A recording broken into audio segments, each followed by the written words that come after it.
Hello बच्चों, आज हम इंस्पेक्टर का जो पेपर हुआ है उसको सॉल्व करेंगे। देखो, पहला क्वेश्चन था बहुत ही आसान हमारा, वॉल्यूम ऑफ क्यूबाइड। क्यूबाइड का वॉल्यूम क्या होता है? That is length into breadth into height. ठीक है। दूसरा क्वेश्चन है एरिया ऑफ रोम्बस निकालना है, whose diagonals are length of 10 centimetre and 8.2 centimetre. तो डायगनल का फार्मूला, रोम्बस का फार्मूला क्या होता है? Area of rhombus that is 1/2 d1 into d2। तो 1/2 d1 कितना है 10, और d2 है 8.2। 8.2 को हम लिख सकते हैं ये 82/10। 10 से 10 कैंसिल, 2 से गया 41 टाइम, तो आंसर 41 सेंटीमीटर स्क्वायर। वहीं पे तीसरा क्वेश्चन है, a circular pond has a circumference. Circumference होता है सर्कल का जो बाउंड्री होती है। ठीक है। तो एक कुआं है, उसका सर्कमफेरेंस दिया हुआ उसने 22 किलोमीटर। तो बताना उसका डायमीटर, सॉरी कुआं बोल रहा हूँ, तालाब। ठीक है। उसका डायमीटर बताना है। तो डायमीटर क्या होता है? डबल होता है रेडियस का। तो देखो, सर्कमफेरेंस का फार्मूला क्या होता है? 2πr, यही होता है। तो पाई को मैंने लिख दिया 22/7 इंटू आर। 22 से 22 गया तो आर कितना आ गया? 7/2। 7 उधर चला गया तो 2 नीचे आ गया। ठीक है। तो आर ये होता है, तो डी क्या होता है? 2r। 2 इंटू आर क्या था? 7/2। 2 से 2 कैंसिल, तो आंसर क्या होगा हमारा? 7 kilometre. Distance covered by a tyre of 84 centimetre radius in 4 revolution. Distance cover किया जाएगा टायर के द्वारा। अच्छा, तो टायर का क्या होगा? बाहर वाला हिस्सा, तो मतलब सर्कमफेरेंस। इसमें सर्कमफेरेंस का फार्मूला लगेगा 2πr। ठीक है। और रेडियस दिया हुआ है इसमें उसने, तो रेडियस को हम सीधा फार्मूले में वैल्यू पुट करते हैं। देखो क्या क्वेश्चन है ये। ठीक है। 84 सेंटीमीटर रेडियस दिया हुआ है, तो 22/7 इंटू 2 इंटू 84। 84 से जाता है ये 12 टाइम, तो कितना आ जाएगा ये? इसका सर्कमफेरेंस कितना आ जाएगा? 12 इंटू 2 24। 24 इंटू 22 कितना होता है? दैट इज़ 48 और 2 5, यही होगा। ठीक है, मेरे अकॉर्डिंगली तो हाँ यही होगा। अब इसको 4 से मल्टीप्लाई करो। कितनी रेवोल्यूशन लगाई उसने? 4। एक रेवोल्यूशन लगाएगा तो पूरा एक सर्कमफेरेंस। 4 लगाए तो 4 से मल्टीप्लाई करना पड़ेगा। इसको 4 से करो, लास्ट में 2 आना चाहिए, क्योंकि 8 4 = 32 होता है। यूनिट डिजिट 2 होगा, तो आंसर क्या होगा? 2 सेंटीमीटर। ठीक है। Length of a field is increase by 50%, then width is decrease by 40%। Find the percentage change in its area. तो फार्मूला लगा दो ना, ये x प्लस बाई XY/100। ठीक है। देखो, इसको मैं इधर लिख रहा हूँ, 50% इंक्रीज हुआ, 40% डिक्रीज हुआ माइनस का, तो मल्टीप्लाई में होगा minus plus into minus minus होता है, तो 50 इंटू 40/100। 0 से 0, 2 0 कैंसिल, ये आ गया 10 माइनस 5 इंटू 4 20, तो माइनस का 10, मतलब डिक्रीज हुआ कितना? 10%। ठीक है। Linear equation 3x minus 11y is equal to 10 has unique solution, two solution, infinitely many solution, no solution. Unique solution वो सोल्यूशन होता है जब हमारी एक ही वैल्यू पुट करने से, मतलब कि x और y की एक एक वैल्यू ही आती है। मैनी सोल्यूशन होता है जब ज़्यादा वैल्यू आती हैं। नो सोल्यूशन होता है जब वो लाइंस क्या होती हैं, इधर देखो, ये बेसिकली लाइंस का कंसेप्ट है। जब लाइन एक बार इंटरसेक्ट करेगी ना, सिर्फ एक ही बार, कहीं एक पॉइंट पे दोनों लाइन इंटरसेक्ट करेंगी, फिर दोबारा कभी नहीं करेंगी, that is unique solution. No solution वो कैटेगरी होती है जब वो दोनों मीट ही नहीं करती, कभी पैरेलल चलती रहती हैं, वो होता है no solution. Infinitely many solution वो होता है जब वो ओवरलैप करती हैं एक दूसरे को, मतलब एक दूसरे के ऊपर चलती हैं। ठीक है, उसे बोलते हैं इन्फिनाइटली मैनी सोल्यूशन। और नो सोल्यूशन, टू सोल्यूशन का ऐसा एज इट इज़ कुछ होता नहीं है। ठीक है। तो इसको हमने कैसे निकालना था? एक्स की वैल्यू 0 पुट करो इस इक्वेशन में। एक्स 0 पुट करोगे तो वाई आ जाएगा आपके पास -10, तो वाई की वैल्यू आ जाएगी -10/11। इससे हमें ये तो पता चल गया कि एक वैल्यू तो नहीं होने वाली, और ऐसा भी नहीं है कि कोई सोल्यूशन ना आए, तो इसलिए इसका सीधे सीधे हो जाना था इन्फिनिटली मैनी सोल्यूशन। ठीक है।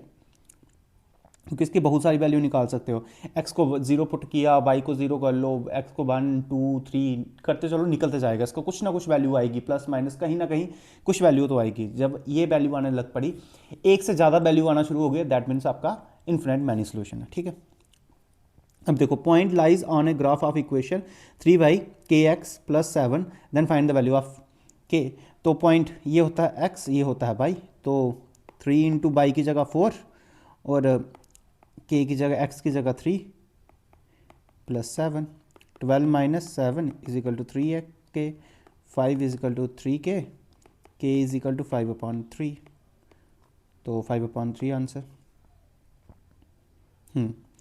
The graph of linear equation x + 2y = 2 cut the by axis, ऐसे है ग्राफ ये कोई। ठीक है, तो बाई एक्सिस को कट करिए, ये होती है बाई एक्सिस, ये एक्स एक्सिस माइनस वाली।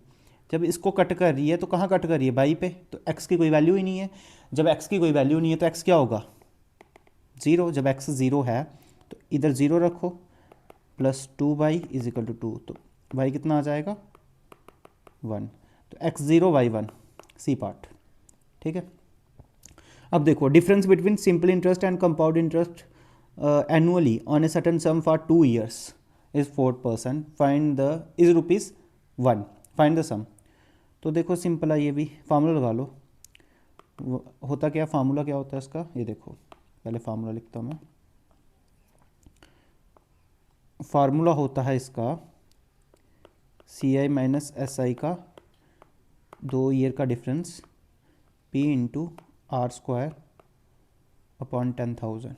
ठीक है, अगर आप 10,000 लिखते हो तो उसके ऊपर स्क्वायर नहीं लिखोगे, अगर आप 100 लिखते हो तो फिर होल स्क्वायर कर देना। ठीक है, अब देखो इधर देखो, डिफरेंस कितना दिया हुआ है 1, P हमें निकालना है, R² कितना दिया हुआ है 4, 4 × 4 / 100 × 100, 10,000, 4 से जाएगा 25, 4 से जाएगा 25, 25 × 25 625, तो P कितना आ गया 625 आपका। ठीक है, नेक्स्ट क्वेश्चन देखो, compound interest on 30,000 at 7% per annum is, ये इंटरेस्ट दिया हुआ है, तो बताना है कंपाउंड इंटरेस्ट, पीरियड बताना है कितना टाइम के लिए। सीधा निकालो यार इसको, देखो 30,000 है ना, 7% का कितना आ जाएगा 2100, कितने सालों के लिए, 2 सालों के लिए अगर हम निकाल लें तो। ठीक है, तो ये आता है 4200। ये आ गया, मुझे पता 2 सालों से निकल रहा है, क्यों, क्योंकि मुझे इधर से पता चल गया अगर इसको मैं 2 से मल्टीप्लाई करता हूँ 42 आएगा, और ये कहीं ना कहीं 42 के पास है। अगर मैं 3 से करता तो 3 सालों का हो जाता, वो आता 63 के पास, तो वो बहुत ज़्यादा हो जाता, तो हमें 2 को ही लेके चलना है। नेक्स्ट रेशो क्या आ जाएगी, 2100 × 7 से करो, कितना आता है 7, 14 × 1 करोगे तो यही आएगा, इन दोनों को प्लस कर दो, ये आता है 4 3 4 7, दैट इज़ 2 years। ठीक है, और था भी नहीं इधर 2 से ढाई ज़्यादा है, तो ये भी नहीं हो सकता, 5 भी नहीं, 4 भी नहीं, तो ऑप्शन क्या आया 2 year। ये था सिंप्लीफिकेशन का क्वेश्चन। ठीक है, 1 मिनट,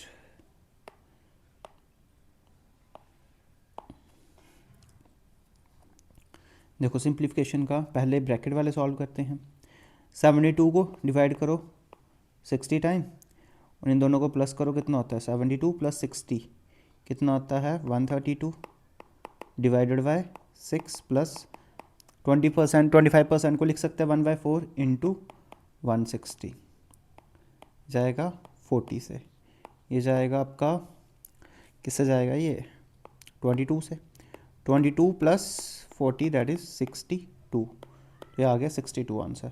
ये मैं इसलिए जल्दी जल्दी कर रहा हूँ, मैं मान रहा हूँ कि आपको आता था, जो पेपर देने गए हैं बच्चे उनको आता था, और ये मतलब जो बच्चे अब जाएंगे नेक्स्ट पेपर तो वो देख लो ऐसे ऐसे क्वेश्चन आ रहे हैं। ठीक है, सो पहले इस वाले टर्म को पूरा डिटेल में सॉल्व करो, ये डिवाइड में है तो ये इससे चला जाएगा 2 आ जाएगा, 2 × 3 6 होता है, 6 में से जाएगा तो ये आ जाएगा 48 डिवाइडेड 10 ना बचेगा इधर, क्योंकि ये हो जाएगा × 3, तो कितना हो जाएगा 6, 16 में से 6 गए तो 10 आता है।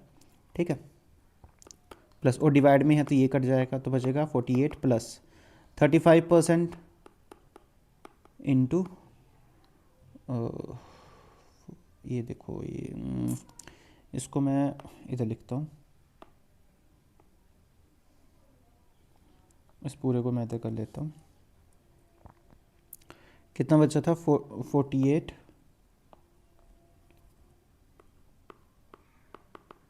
10 था ना, 0 से 0 प्लस, इसको लिख सकता हूँ ना 7/20, ये ऐसे आता है 2 0 से 2 0, 70 माइनस 18 प्लस 48, 48 में से 18 गए तो बचता है 30, 70 प्लस 30 100, तो आंसर होगा इसका 100।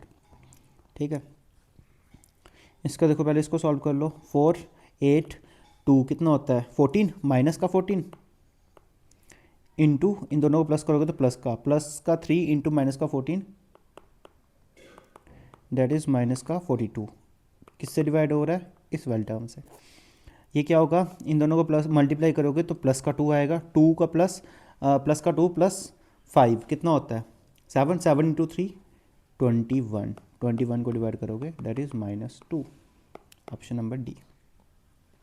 ठीक है, what is the probability of drawing a card? ये मैंने क्वेश्चन ऐसे वाले प्रोबेबिलिटी के करवाए हुए हैं चैनल पे, तो आप वो प्रोबेबिलिटी की वीडियो देख सकते हो। ठीक है, और भी करवाऊँगा, अगर आपको कोई डाउट होगा तो बताना, मैं एक और वीडियो डाल दूँगा उसकी।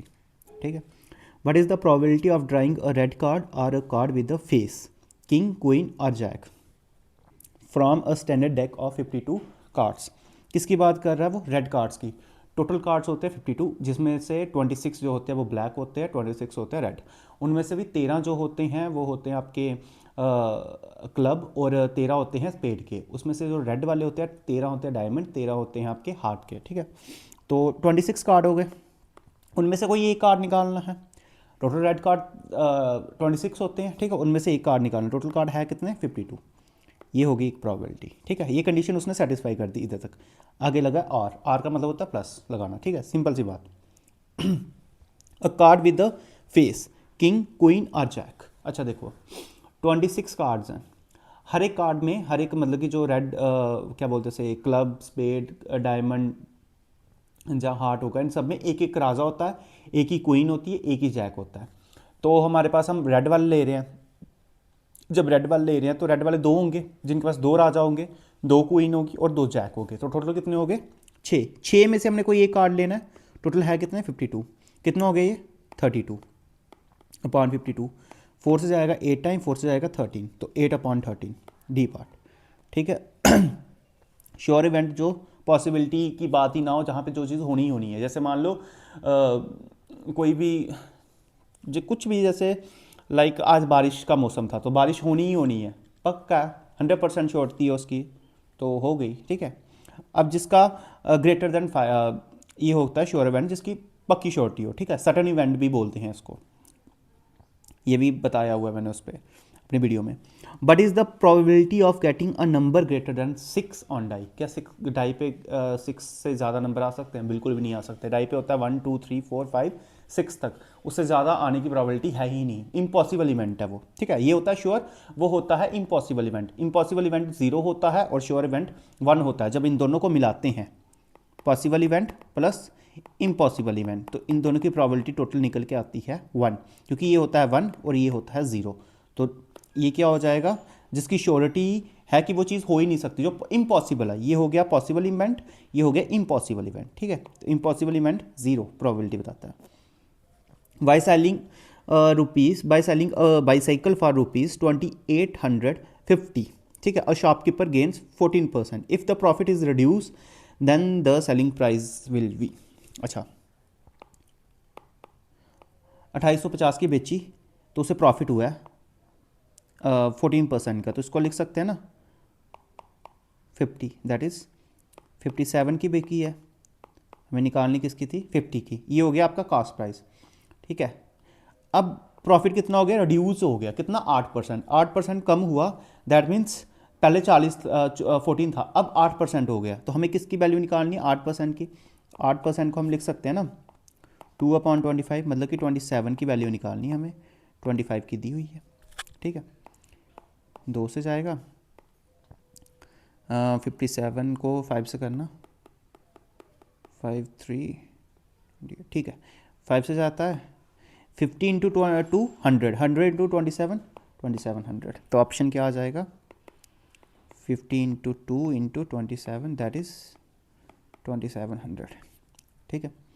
A shopkeeper marks his goods above 30% above the cost price but allows a discount of 10% at a time of sale। मान लो सीपी था, देखो सीपी था हमारे पास 100, तो उसने अपने मार्केट प्राइस क्या रखा 130, ठीक है। अब उसने डिस्काउंट दिया है किस पे, मार्केट प्राइस पे, कितना 10% का, तो इसका 10% कितना होता है 13, तो 130 में से 13 निकाल दो तो कितना बचता है 117। तो जो बेची होगी वो चीज़ कितने पे बिकी होगी 117 पे, 100 की चीज़ 117 की बिक रही है, तो प्रॉफिट कितना हुआ 17 का, कितना परसेंट 17%, तो आंसर क्या होगा 17%। ठीक है। If selling price of 20 books is equivalent to the cost price of 18 copies, ठीक है, SP of 12 book is equal to CP of 18 copies. ठीक है, ये मैं ऐसे लिख दिया। तो बताना है प्रॉफिट परसेंट, तो ये हो जाएगा सिंपल, सीपी बेसिकली ये बुक्स है, इधर कॉपीज़ लिखा हुआ है, तो जब रेशियो निकालते हैं ना तो यूनिट सेम होने चाहिए, लेकिन उन्होंने बुक और कॉपी लिखा हुआ है, तो ठीक है, लेकिन ये क्वेश्चन ठीक नहीं होता। तो देखो एसपी के सामने क्या है 3 और सीपी के सामने 2, तो एसपी अपॉन सीपी, सीपी 2 रहा होगा एसपी 3, तो 2 की चीज़ 3 की हो गई, दैट मीन 50% का प्रॉफिट हुआ है, 1 का हुआ है इधर, किस पे हुआ है 2 पे, तो 100 पे कितना होगा 50% का, तो आंसर क्या है 50%। Rick bought cold drink of ₹56,000, then he sold 1 cold drinks लिए उसने, है ना, then he sold 1/3 of the total purchase to a 40% loss, how much profit does he need to earn on the remaining cold drink to cover the loss. अब उसे overall profit नहीं चाहिए, उसे उतना प्रॉफिट चाहिए कि जो उसे लॉस हुआ है ना वो कवर हो जाए, मतलब कि जितने की चीज़ आई थी उतने का ही उसे, वो अपने से पैसे ना देने पड़े। ठीक है, मान लो 56,000 उसने खर्चे हैं कोल्ड ड्रिंक्स पे, वो 56,000 ही उसे मिल जाए वापस, कोई वो उसे एक्स्ट्रा खुद से पे ना करना पड़े। ठीक है, तो उसे एलिगेशन से करते हैं, टोटल कितनी है 3 है चीज़ें, तो उसमें से एक जो है उसने कर दी 40% लॉस पे, प्रॉफिट नो लॉस, 0% उसे प्रॉफिट चाहिए। ठीक है, एक्स्ट्रा कुछ नहीं चाहिए। अब बताना है जो 2 चीज़ें थी वो कितने बिकी होंगी, वो एक्स पे बिकी होंगी, एलिगेशन लगाओ, -40 + 2x, टोटल कितना है 3 हो जाएगा, है किसके इक्वल 0, तो इधर जाएगा 0 हो जाएगा, 40x 40% is equal to -2x, minus से ये चला गया 20, माइनस से माइनस कट गया, तो x इज इक्वल टू 20%, उसे बाकी वाला कितने परसेंट पे बेचना पड़ेगा 20% पे प्रॉफिट पे। ठीक है, सो ये थे आपके कुछ आसान से क्वेश्चन जो जीके में डाले हैं इसमें। सो बाकी हम रीजनिंग के भी करेंगे, ठीक है, मैं उसकी वीडियो डालूंगा अभी। ठीक है, ओके, थैंक यू।